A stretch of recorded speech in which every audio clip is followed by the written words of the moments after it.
And welcome back. 12 minutes now before top of the hour. And we had Chef Chris on just a moment ago helping you get ready for Christmas dinner. But let's face it, there is never a bad time for barbecue or smoked food or grilled or whatever. And Robert Adler from Ernie's Smokehouse Barbecue back with us here in the studio.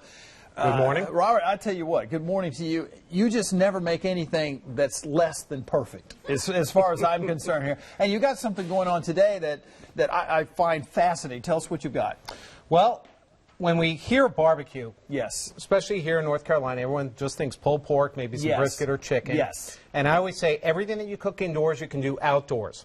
The nice thing about cooking on that grill is you've got all those flavors of everything that you've cooked yesterday melding into that food that you're cooking today. So instead of doing like a pork tenderloin inside, we're going to do it outside on the grill. Oh, I'm scared already because this is like, you know, for somebody like me to try something like that because it's such a good cut of meat and everything, you don't want to mess it up. So what's the secret to not messing it up? Well, the first thing is think about, for example, this time of year, what are we doing? People are coming over, they're having holiday parties, office parties, and to me, I like to serve a lot of tapas, finger food type of things. Right.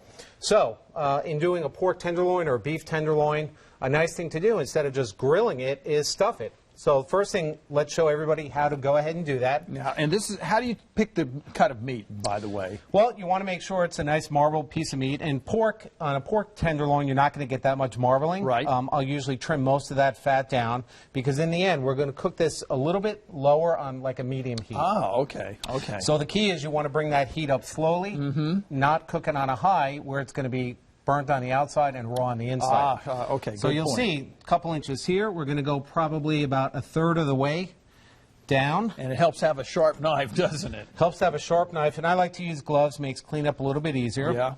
Oh, we're going to cut this about 90% of the way through. So now you'll see we have kind of a thin side here and a thicker side. Now we're going to go ahead and do that same thing on this thicker side. Oh, wow. Look at this. Okay, so you're coming in from the inside on this particular cut on the inside, right here. exactly.